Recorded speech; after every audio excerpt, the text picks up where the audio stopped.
104.1 FM Mixstar TV kwaku usi utie wunu ya pa wo abu akwa oni madam akosu Mercy our wife odo ye cheche wa nyumire wati Efie clothing abu akwa SDA junction madam akosu Mercy wo ma ba wa ni nyina me cheche mo mfa dwuma de yi ni agro kwaku na ozi minu ya mafi wo ya ma me ntewo nka mate aya ma me ntewo nka pa na buzu awunim se nyame ya adumu adwoada ene ye benada so agu kuala yawala ifiala memenda kwesiada aja se juada jumadi yesu nkukura Katakyie FM yede ba yese kama me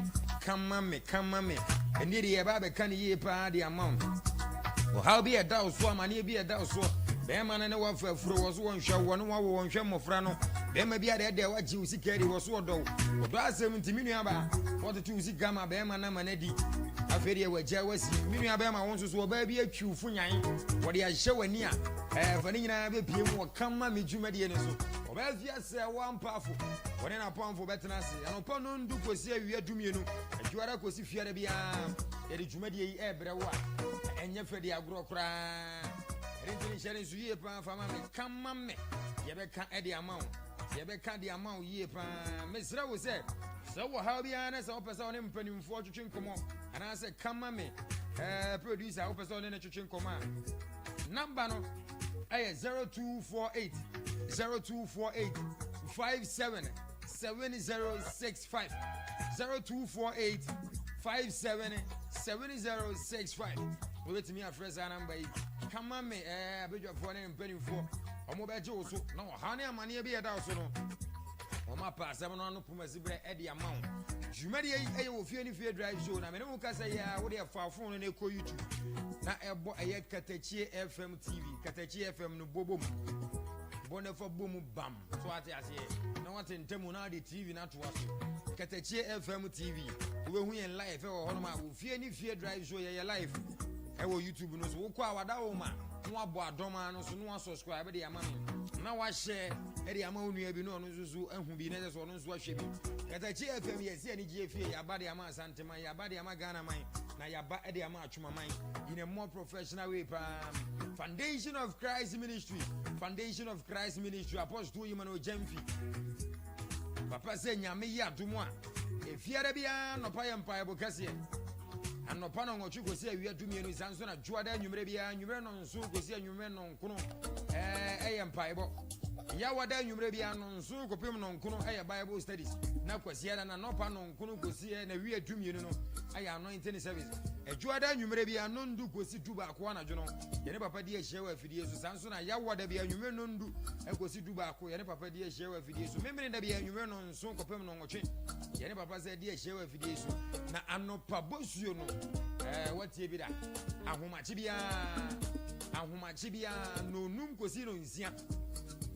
ahomachi no num kosi no nsia bia anopa bosuo ya de bra ewa Katakyie 90.9 FM Apostle Yimano Jemfi kwatranse na so fo nketo ani nyina twa no ho hia na che say in more professional way atwoma nso makase me nso so meta me papa chi pampe ne re dwuma de yi abrewo umpe we na wo peden Katakyie FM de yesi aba ma santeman ya ba ma atwoma man anopa na wo ko unwuma so no e wose ye kenya wo kra na wose ye kenya honhom no ne ma nipadua ni nyani da so se pie na wo pie no emfaso pa bi ebe faso aba erentene hyane nsu ye fama me se juara kosi fiara bi anopa no num kosi ye anopa no nsia anopa bosuo yesan ede brewo Apostle Yimano Jemfi no number na 0249 006262 0249 006262 duba ko aba pa on zimano yes zimano duba ko aba pa ye nunum ho in a more professional way but I mean first akonya iso Anze adofo bi edi wona woda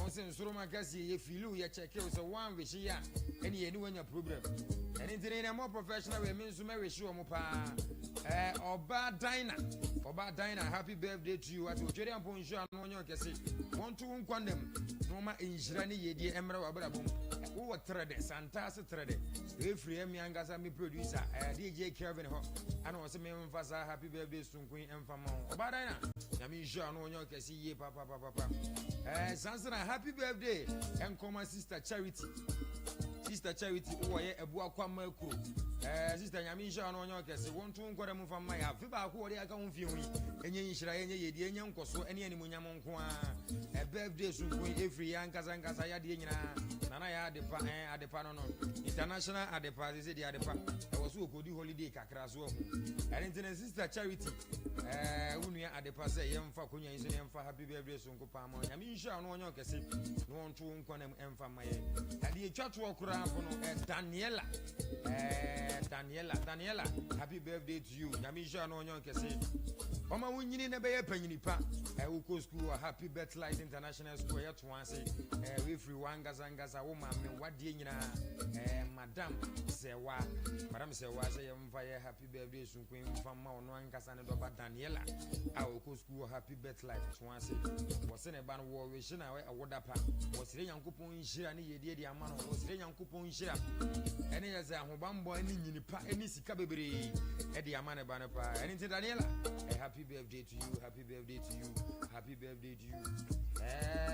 Abujafo nyina atena say isha ka atena se samsona avia se one powerful kama me maame no kama me maame no be ka de ama yi pa na no ha aso se som international be nye yizo ano na so se som oba be ka de ama ekofo awade exam ne wo mo mpana dwen exam nyina aye basa nyina me se juade be e de gosi ni fia na juade gosi fia be ano pam no ndu gosi ye wia no dumi no oba fia se one pa fo ne na pamfo nyina betena se na wo ha no ama ne ye nyina wabua no e de ama pa e ntini hye ne so ye fa ma me se number no kama me abedwafo mu di dwuma no ubetimi afre ohane amane bi eda so bia wo de fato o mani ye be pa wa asem na no puma sibire de ama 0248 577065 0248 577065 na empathy be ju so ye pa na je se bibia akoso fan pa e de ama in a more professional way Ishak Enkawe Senior High School ne Febra Penyo Wabesra say Mamma Mwakwa Basi BBI Boko. Yeah, Minua. Great. Yankopo Adom BBI Boko. Nice one. Say Ishak is also. Via on Sanchana de Keko. Jumay Umu, and Jumay Aye, who didn't walk to the Papa. So, Omata Umupa. In a more professional way. Yes, I'm a bit of what and I say, you went this Okono. Our boy, we are. See, well, to be a fair.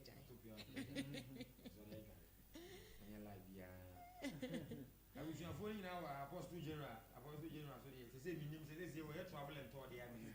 Of a transit, of course, I asked them all. We are very fine. DJ Cantona. Have you a boy? Of limit time. And I will buy one embedded Tabas. Or Pemasa and Papa and Cantona. DJ Cantona, Cantona, Medas, what it say, Jack. Minia, Mamma, Minsha, yeah. Yes, I have a baby, a friend, and that is fresh. Yeah. Or Nigeria, that was also a broadcast journalist. Yeah. Was it?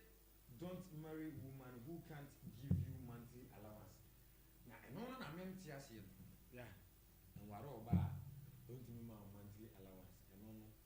I'm empty as here. Yeah. Okay. We are being if you are between me, because where the can yeah. Minya, you better be bias. Great. Obibia otie bia em say you better na se. Na se de bia meka no. Se obetena afidie so na se wa anya obi ama na ntie wa na che se afidie no aba betena so no international gum ena wa ba betena se a o kasa gum framom keke enti de bia metena afidie so bia no me se ade a eya ne hia me kese pa ne se yatiefuo no ye beda o mo ase ne asa da o mo ase biom menua asemu ya odi atudwa idie looking at how the person made the statement, you know, you could see, say, me free from so many angles. Obi be fan tra dia. to me no me hu ni say ofa na tra dia obeka say oba say oba ntimi hwewo a eni kwan say oware no wan hwe asa na obefa no ana say anya yekura no say bosome so a say oba a bia sabio oware na ana say ono no twempena say oba no momu na eto bibi ba beche wo see the osi making statement no if you just look at the caption that is how you take it but me momu mi hunu from different angles try say bia enka wo explain ma ehu yi nadwen kira na say de opese wo kira nka obehu ni say bia opa kira say oba de anyi yekura no bosume so a so oba sabio ni trimu ade say kura na say oni ni kunu ana so oni ne mpra ono ana na bosume so a bosume na so nko ade ese ode wakatua de ema wo efa saa kwan no so akatua de hia no that is akatua bi say sabia anyi yekura ono ana bia enioma bi asisi ntini ni buafu throughout the month na sefo enya duru that is it enya duru honko ade a opo abufuo bi ewomu bibi bia ewomu a ensedanya pleasant bia omu no ehonko ade ese otu ni nyina egu na ode wakatua ade ema as oyere anase as empana oh de me pa akere no that is it na bi so a ebetimi so afa ne say or come from another angle be from a from another perspective be say bia oba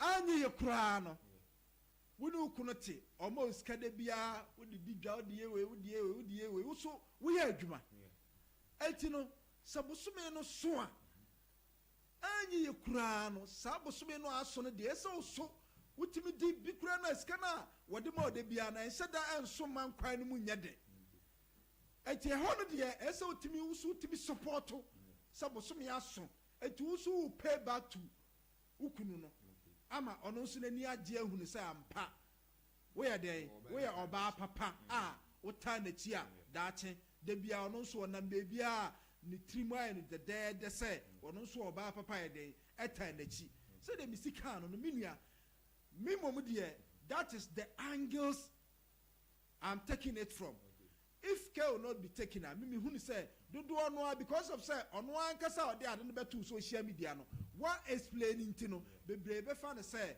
oh asem ya all kind they all can say bosume so a ana say oba no bosume so a ese oma be ma no musika ana say bia anye ekura no ese oba momu na ese otimi hwe saa be ma no ntino oba ontimi hwe wo be ma de enikwa se okoko are no if you look at it very well you could see say no kure ni nyamie ni obi anim se be ma na hwe oba be ma na kokko are oba enye oba na bobe ware be ma on de me pa kire no entino in on mpanyifo kura ka bibi se oba sika yetafre ho na mo yeni because yes obedi obeska bema so decided to trim say me masiso na masika na megigye dia dako minua ye ba be sisika bia ma ho wo de ko be say duro nso wo de ko be bia emfa o penyimfo bia wo de ko tena o mu anim bia wo pre megye oba ni sika ma and it is normal me say issue be say si na se be manimu a either you like it or not. Me former station na me wo. Me former station na me wo. High radio. No kure wo mu ne say na me ye saa bibi o wiase ne saa neoma no.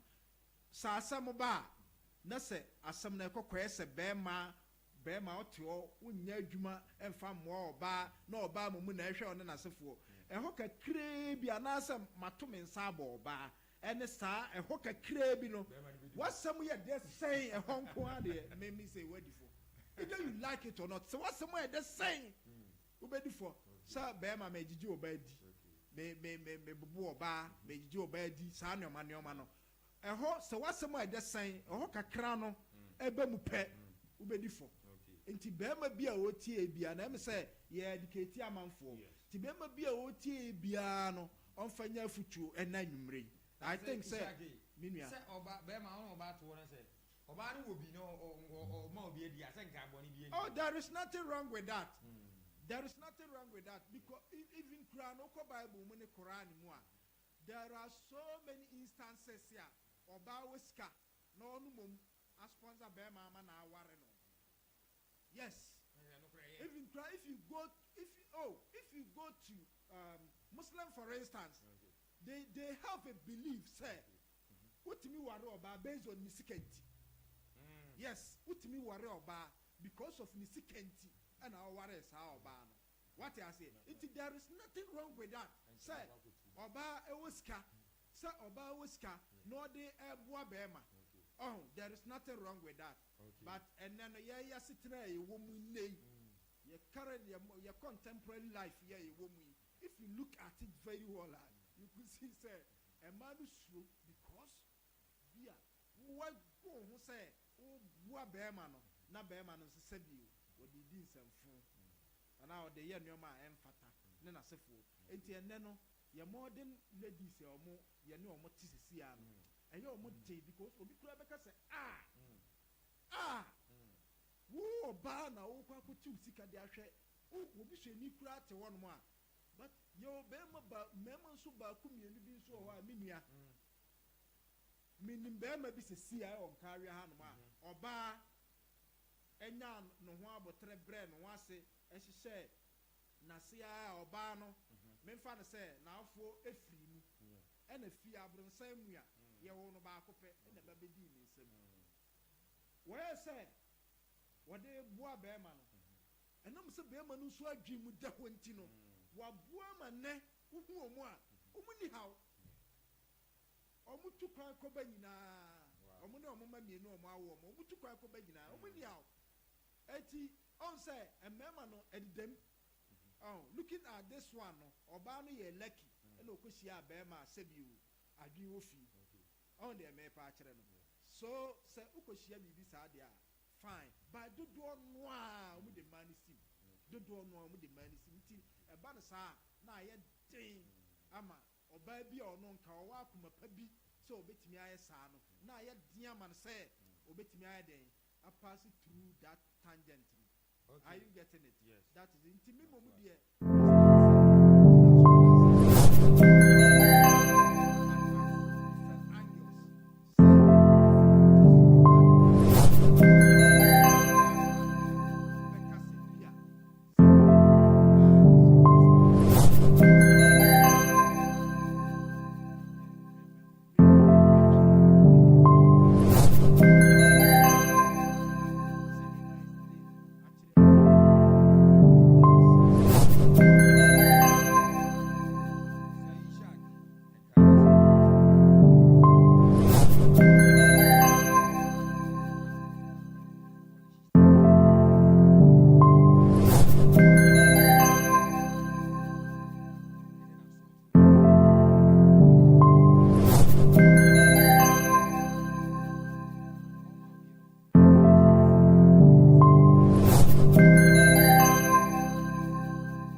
bani de konkono. Okay. Okay. Mate. Okay, oba fi amra se fi bani de konkono bebi a wo bia wo te menka no bra. Anya sa ma yi wadi. Mo mbɔ ne letter to won fa ma me. Okay. Apostle General. Bibi abo ko there. Bibi ayo fa fa.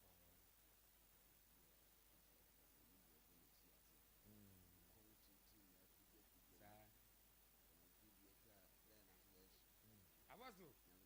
Nyamene ye bo for great. Ma me kwa for we na me ntia oba pa gloria. We when me nyam pa. Bibi anya you no. When me nyam we chinyam. Obo.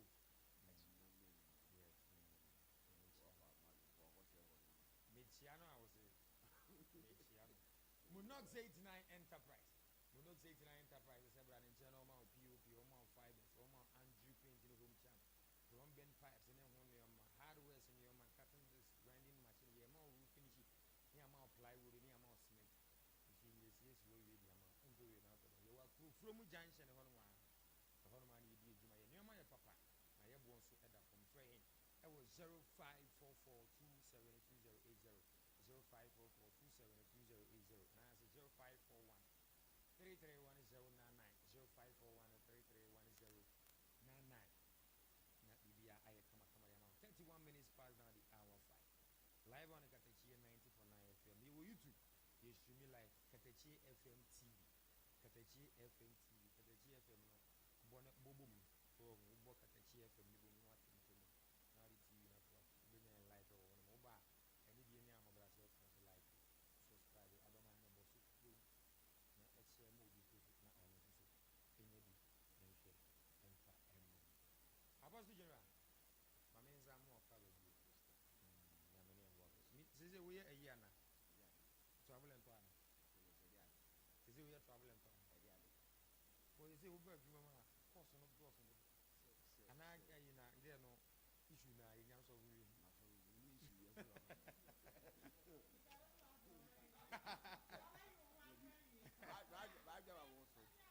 Now that I come back my senses.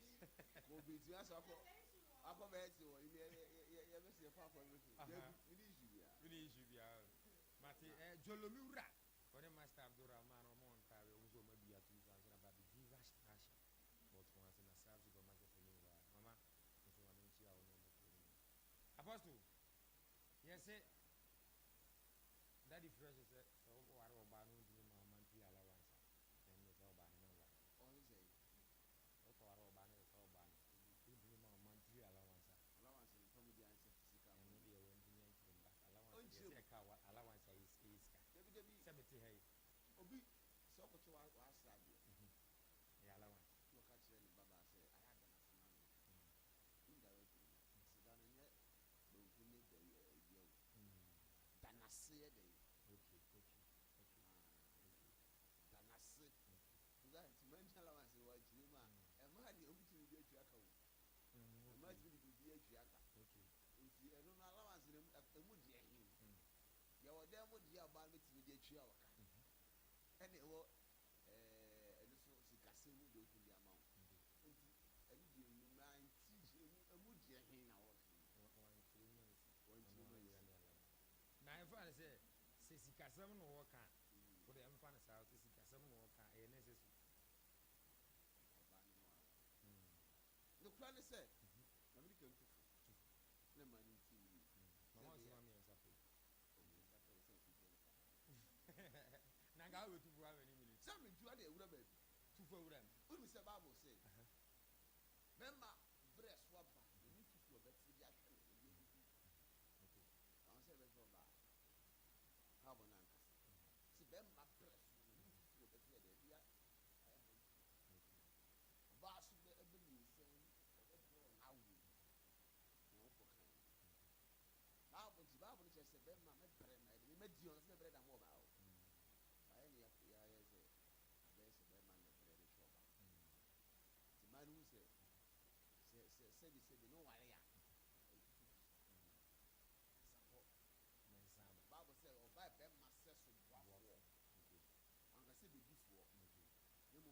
mpacho adie so na me kwa tia na wo beje wo be bua me ampacho wo bi sa ka ho ma wo ji de so na de de fo na me kuma de eti inka sa kwan so de afan but ya asante mamu na ebibi mamu die ani wi ase wo de no kwan se oba bi enu o ma be ma bi allowance da okay oba ni mo allowance oba ni bo bi mpo da boda bo suma katafo so de bi ma bi o wuye oni ku de te ibo ni sika sa ne na bo so mu no sika bi e cha wo no o wuya baba njo pe ni efi wura this day yes ani yes give go on the tbc fi amon sa be 45 sa as lukuru etimi black so na top money dia man bi ki model okay na aka so ba ni momu sa fa allowance fa amu allowance na ba to on kan bo on fa ma na on fa ma enfa okay ebien wo wi aso ka sa allowance da obodi mpo aja ka ho obesika isi ni e de ta fere ho Bigstar uje me de obesika yendi yetafere ho okay yetafere ho okay eti bo yoti mu se be ma ogo pa ba bi ma allowance o mo bi se bi e bi huraje skem bia o me skem bi huraje na passport bi dia fine okay and the buy me share so di ba bo so they say man this time o mo le good na esa na e no me na do mo bra bo so samu oh yeah so mo di bete be ho pass ko Bible say oba be ma se so boafo me se bo mu ne de be kam ni mu de enya ade tete no o wale be 5 wa o mo bi asase etu wa so da se mo wa gogo da wudua be ma ne bo chi dom etu tu do fo be 10 acres da so be ma no wu a onya eja papa ja wonya ejapade da ma o ma mo tu bo wale be 5 ye ru bo ejapade we kukuwanika yetu teleka ebi die susu mi ye bibia o e because said o bre no nya eno no be ma no tiso be ma mbre ma oba se ma bre ya ba ji o da bi ye pension nti o munya e ma ni nyiri chebu se ye nhira okay ba ye pension wa de no so ensa nche san se ma no be ye bi di wo afo enti be ma no o